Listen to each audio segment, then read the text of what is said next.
السلام علیکم ورحمۃ اللہ وبرکاتہ۔ آج ہم سلسلہ ترجمہ تفسیر القرآن میں شروع کریں گے۔ سورہ بقرہ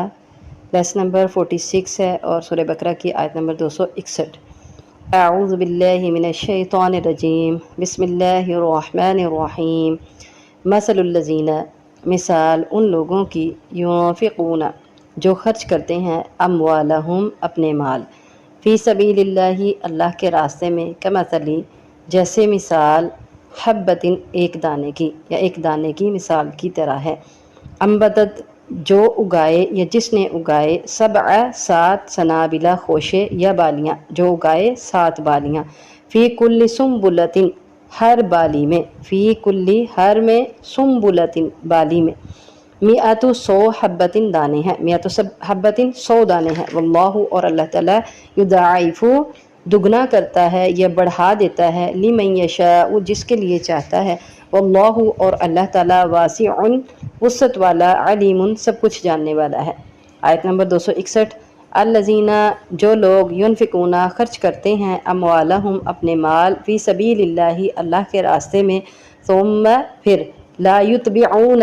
نہیں وہ پیچھے لگاتے یا نہیں وہ پیچھے لاتے، ما اس کے جو، انفقوا انہوں نے خرچ کیا، منن احسان،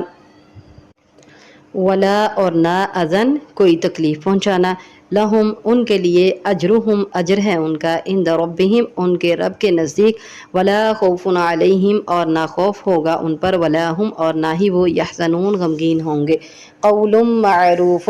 آیت نمبر 263 ہے۔ قول معروف اچھی بات کرنا، ومغفرۃ اور معاف کر دینا، خیر بہتر ہے، من صدقۃ اس صدقے سے، یتبعوہا پیچھے ہو جس کے، یتبعوہا اذی جس کے پیچھے تکلیف پہنچانا ہو، واللہ اور اللہ تعالیٰ، غنی بہت بے پرواہ ہے، حلیم بے حد تحمل والا یا بردبار ہے۔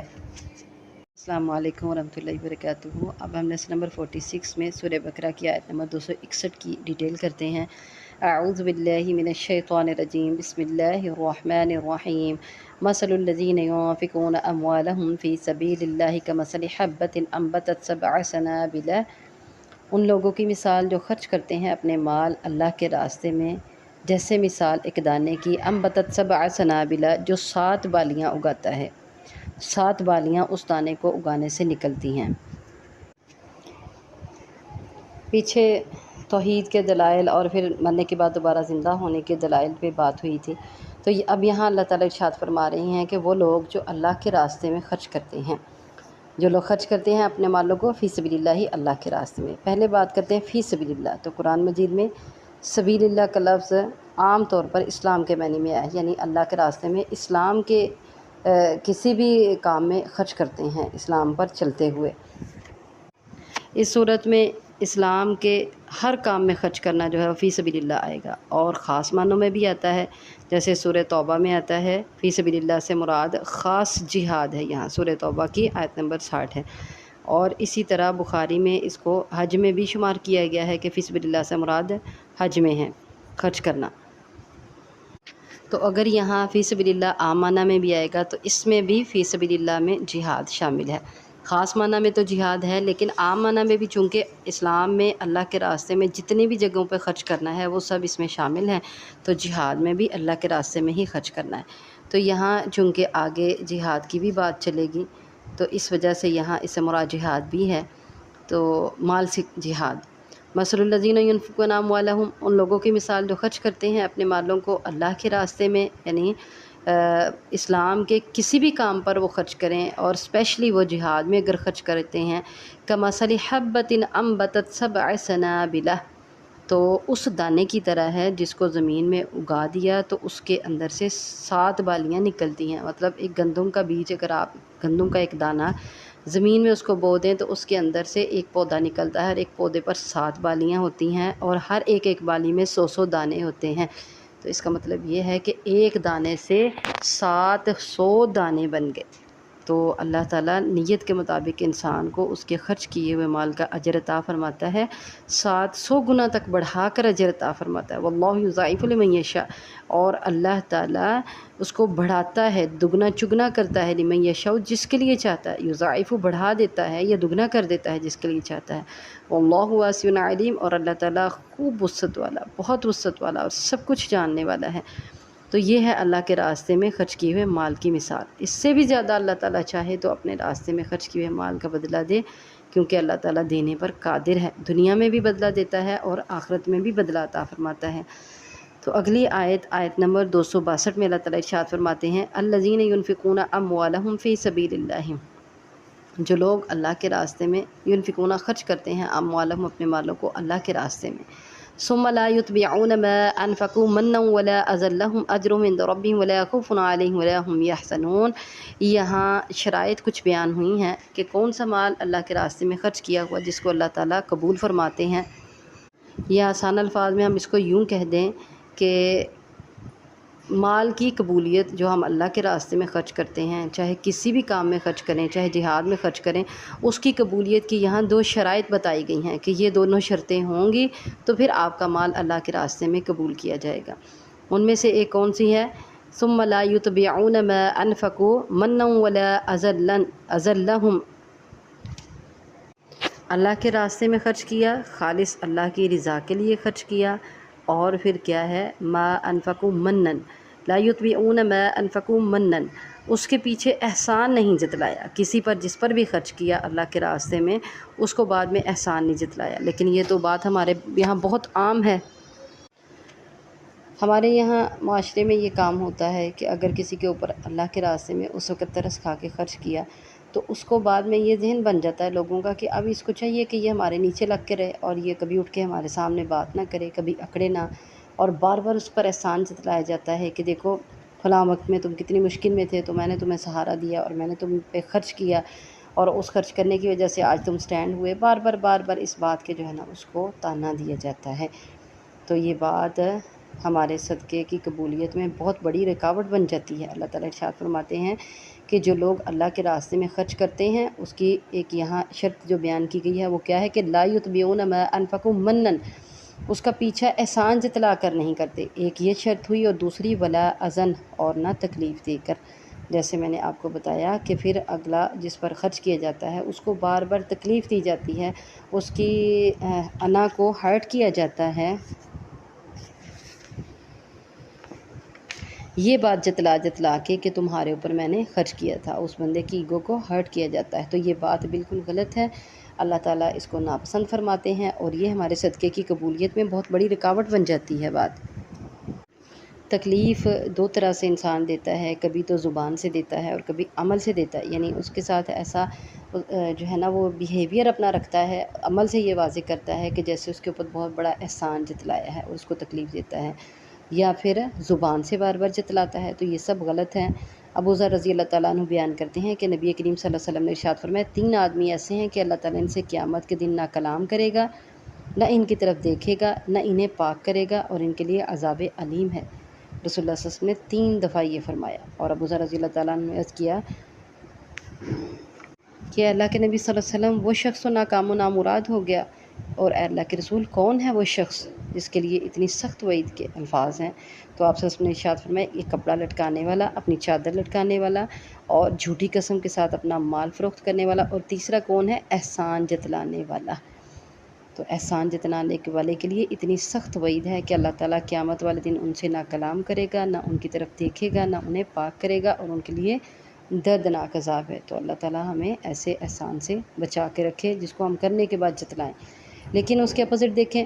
جو یہ نہیں کرتے، نہ تکلیف دیتے ہیں اور نہ احسان جتلاتے ہیں، تو لہم اجرہم عند ربہم، ان کے لیے اجر ہے، ثواب ہے ان کا ان کے رب کے نزدیک، ولا خوف علیہم ولا هم یحزنون، اور نہ خوف ہوگا ان پر اور نہ ہی وہ غمگین ہوں گے۔ اور خوف و حزن کا ہم نے پہلے بھی کافی مرتبہ پڑھا، کہ خوف یہ ہے کہ ماضی میں، مستقبل میں، فیوچر میں کسی بھی نعمت کے چھن جانے کا انہیں کوئی خوف نہیں ہوگا، نہ دنیا میں انہیں کوئی خوف ہوگا کہ قیامت والے دن ہم سے جو معاملہ ہوگا، نہ قیامت والے دن انہیں کوئی خوف ہوگا کہ ابھی اللہ تعالیٰ جو ہم سے حساب کتاب لیں گے اس کا ہمارے ساتھ کیا معاملہ ہوگا، کیونکہ انہوں نے ماضی میں کوئی ایسا غلط کام نہیں کیا ہوگا۔ اللہ کی طرف سے ان کے دل کو سکون ہوگا،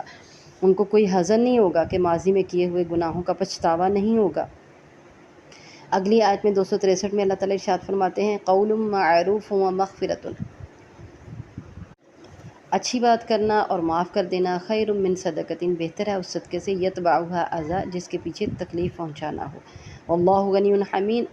حلیم، اور اللہ تعالیٰ بہت بے پرواہ اور بے حد تحمل والا بردبار ہے۔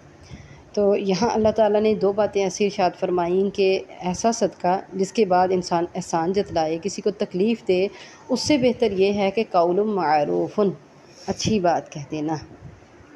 اور اچھی بات کیا ہے کہ اگر کوئی صدقہ نہیں کر سکتا تو اچھے الفاظ کے ساتھ معذرت کر لے۔ اور یوں ہوتا ہے، آپ دیکھیں سائل بار بار اصرار کرتے ہیں، بعض اوقات بدتمیزی پہ اتر آتے ہیں، مانگنے والے بہت تنگ کرتے ہیں، اکثر سفر کرتے دیکھا ہے، کپڑوں کو کھینچتی ہیں بچیاں، بچے اور عورتیں، اور بار بار مانگے جاتے ہیں، تو انسان جو ہے ایسی حرکتوں سے ان کے تنگ آ جاتا ہے۔ لیکن اس وقت بھی کیا کرنا ہے، قول معروف، اچھی بات کرنی ہے، اچھے طریقے کے ساتھ ان کی بدتمیزی کو درگزر کرنا ہے ان کو، اور پھر کیا ہے، معروف و مغفرۃ، اور معاف کر دینا ہے۔ تو یہ بہت جو ہے یہ اس صدقے سے بہتر ہے جس کے پیچھے تکلیف ہو، یعنی کسی کو تکلیف دینا بعد میں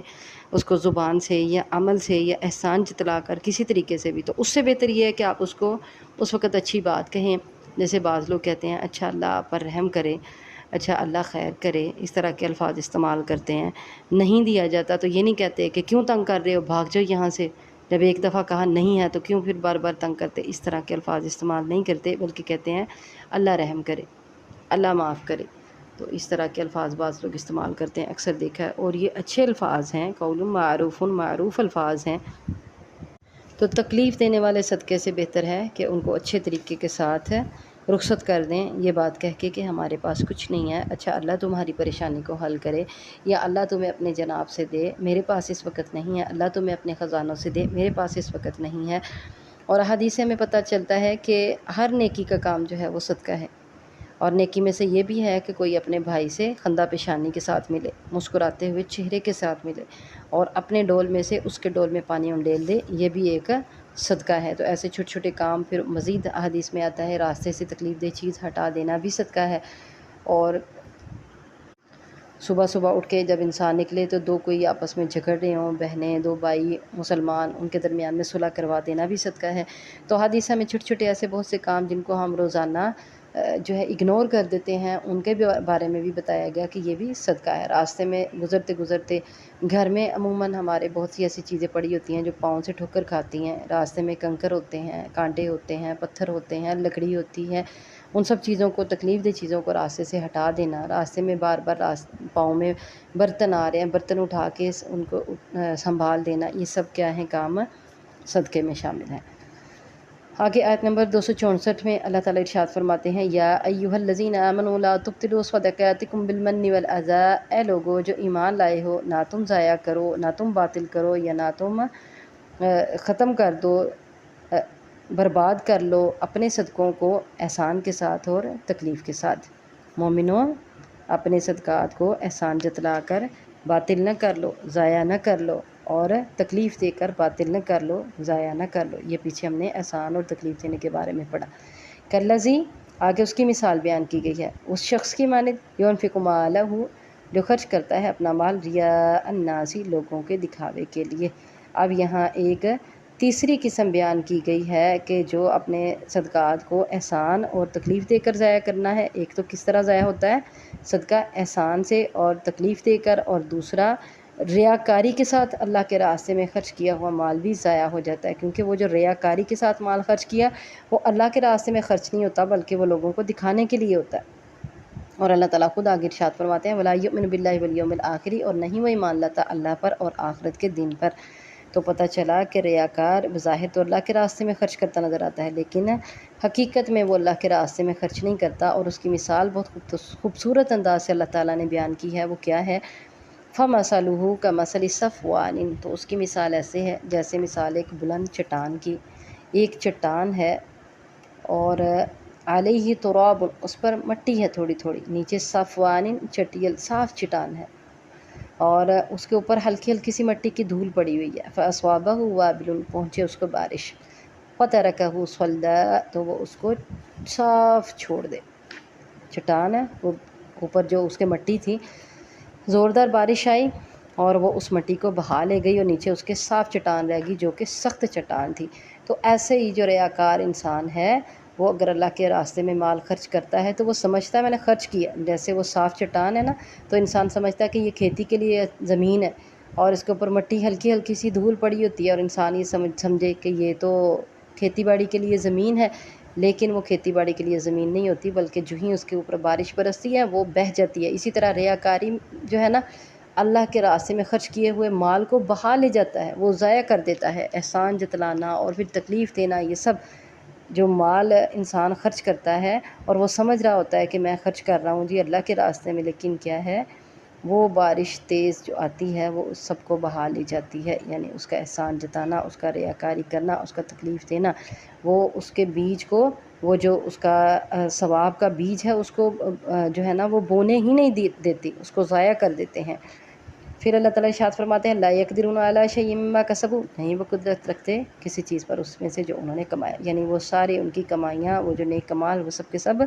ضائع ہو گئے، کیونکہ اس میں ریاکاری تھی، احسان جتلانا تھا، اس میں تکلیف پہنچانا تھا دوسروں کو۔ واللہ لا یہدی القوم الکافرین، اور اللہ تعالیٰ نہیں ہدایت دیتا کافروں کی قوم کو۔ تو بالکل اسی طرح جیسے وہ چٹان سے مٹی دھل جاتی ہے نا، اسی طرح ریاکاروں کے عمل بھی ان کے صحیفہ اعمال سے